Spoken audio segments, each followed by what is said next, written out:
Pues estamos en entrevista telefónica con Shulamit Graver, que presenta este libro, Del sufrimiento al crecimiento. ¿Cómo te encuentras el día de hoy? Muy bien, muchísimas gracias.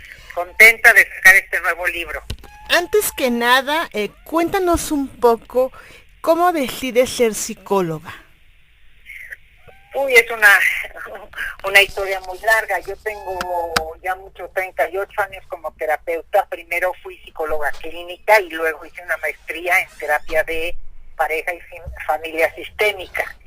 Y precisamente elijo ser psicóloga porque siempre me interesó la vida de la gente, me dio mucha curiosidad cómo llegamos a ser quienes somos, cómo nos configuramos en las personas que somos. Uh-huh. Y como siempre me dio eso muchísima curiosidad, es que terminé en esto de la psicología. El libro lo comienzas con una experiencia muy fuerte que tuviste de vida. Sí, exactamente. En realidad el libro es un gran testimonio para mí, un gran libro, porque es precisamente después de toda mi experiencia que tenía como terapeuta, desafortunadamente tuve una vivencia personal de secuestro. Y en algún momento muy difícil de mi experiencia, decidí que si salgo viva, ¿qué voy a hacer diferente? Y ahí es cuando decidí que si salgo viva, me voy a dedicar precisamente a ayudar a la gente a resignificar lo que viven, que eso es toda mi propuesta, que lo que nos pasa no es lo que nos define, sino lo que hacemos con lo que nos pasa.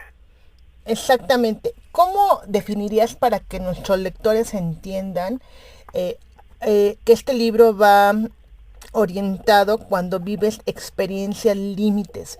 ¿Cómo definirías esta palabra? Bueno, ante todo hay una cosa muy importante. No solamente eso es lo más interesante, es para gente que vive experiencias límites, sino para quien vive cualquier tipo de crisis personal. ¿Por qué? Porque de lo que trato en mi libro es de proponer un método para no quedarnos como víctimas, sino hacer algo distinto a partir de lo que vivimos. Entonces, una experiencia límite, por si quieren entenderlo, es una experiencia que nos pone frente a la vida y la muerte, en el que es muy difícil escapar en ese momento y nos sentimos atrapados. Eso es lo que se definiría como una experiencia límite. Pero hay otras crisis de la vida que no necesariamente son experiencias límites, que también nos ponen en momentos muy complejos. Y estas también son parte de lo que yo propongo. ¿Podrías poner un ejemplo de estas crisis que a veces el ser humano tiene? Un divorcio, una pérdida, la pérdida de una facultad, de un empleo, todas esas. Lo que te enseña la tanatología, que para el proceso de una pérdida debes de tener ciertas etapas. Al vivir una experiencia límite, también hay ciertas etapas que debes de pasar para sobrellevarla, para sanar esto que te pasa. Definitivamente sí, que es justamente la segunda parte de mi libro, porque en la primera parte de mi libro hago más como una propuesta desde un punto de vista de contar mi historia para que la gente pueda entender de dónde surge todo esto y cómo es que yo me fui conectando poco a poco con este tema.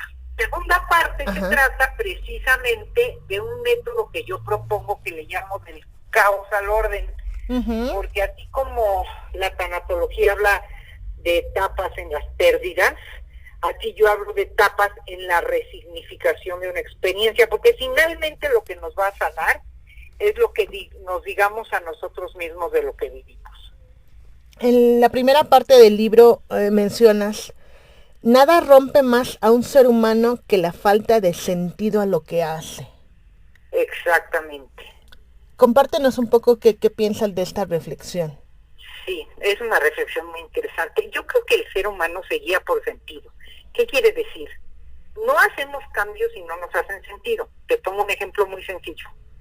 Te dicen que tienes que bajar de peso, pero pues a ti te encanta comer, tu novio no te dice nada, tú eres feliz así, y de pronto te dicen que tienes alguna enfermedad como diabetes, y te dicen que estás en peligro, que tu vida seriamente está en peligro y que una una de las soluciones es bajar de peso, y entonces bajamos de peso. Porque entonces bajar de peso tiene un sentido. Lo mismo sucede con fumar. Fumas, y pues todos sabemos que hace daño, pero no lo vemos, no lo sentimos. Hasta que un doctor te dice tienes eficiencia. Entonces, ¿qué pasa con las crisis o las experiencias límites? Algo muy parecido. Si no le encontramos un para qué, un sentido en nuestra vida, es muy difícil trabajarlas porque nos quedamos enojados y resentidos. Uh-huh. Sí, y también en el mismo libro mencionas como pregunta, que tú te hacías esa pregunta, vivir una situación límite a veces cercana a la muerte puede servir como experiencia para despertar. ¿Cuántas veces no hemos visto, leído que la gente no tiene un sentido o que va como dormida en la vida? Exacto. ¿Sabes que eso me da un poco de tristeza? Te voy a decir cuál es una reflexión. Tienes razón, pero ¿no crees que es muy triste que nos tenga que pasar algo trágico para que despertemos? Yo lo he pensado mucho. Exactamente. La verdad, uno tendría que despertar por conciencia. Tú te tendrías que levantar hoy en la mañana y decir, soy quien quiero ser, tengo la vida que quiero tener, o qué cambiaría. Eso sería lo ideal, ¿eh? Exactamente. Que no tuviéramos que vivir experiencias límites para tener que hacer despertares. Exacto. Ahora háblanos un poco de esta segunda parte de tu libro, donde mencionas esto que habías dicho. En el libro mencionas que hay 4 pilares del crecimiento postraumático. Sí. La elaboración, resignificación, incorporación y transformación.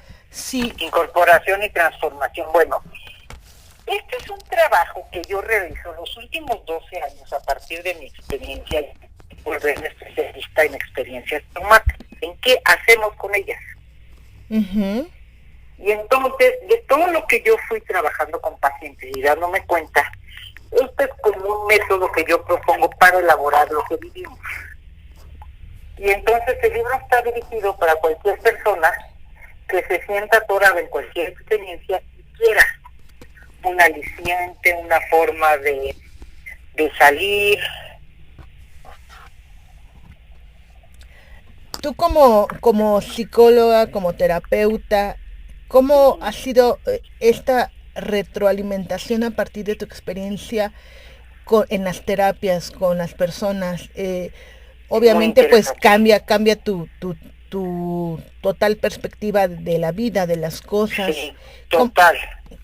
¿Cómo ha sido esta retroalimentación con los pacientes? Pues mira, ha sido muy interesante porque pues justamente yo me he dedicado a trabajar este método y he visto cómo le ha funcionado a mis pacientes, ¿no? Uh-huh. Y su retroalimentación, tengo testimonios muy interesantes de cómo la gente ha partido. Entonces, cómo ha hecho algo diferente de su vida. Exactamente, y porque a veces uno puede decir, yo te puedo dar un consejo, yo como persona, no como psicóloga, pero no he vivido una situación, ¿no? Pero ya cuando vives ciertas situaciones como que se podría decir que comprendes un poco más a las personas. Mira, no cabe la menor duda que cuando vives algo pues te conecta, ¿no? De esta forma, con la gente. Uh-huh. Entonces no cabe la menor duda que esto que viví ha hecho que yo me conecte más y que la gente también se conecte más conmigo. ¿Por qué? Porque dicen, ella lo vivió, y sí hay algo que te voy a hacer franca, que va más allá de las palabras, que tiene que ver con esta sensación de haber vivido algo por ahí. Sí hay algo. Pero por otro lado, cualquiera debería de poder trabajar con gente que vivió experiencias sin haber tenido que vivirlas. Claro.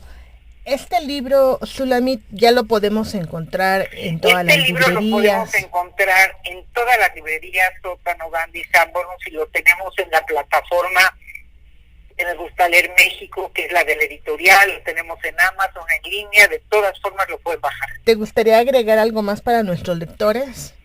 Pues sí, agregaría algo muy interesante. Yo les diría que lo que nos marca en la vida no es lo que nos pasa, sino lo que hacemos con lo que nos pasa. Entonces, nuestra realidad está hecha de nuestros discursos internos, quiere decir de lo que nos decimos a nosotros mismos, de lo que vivimos.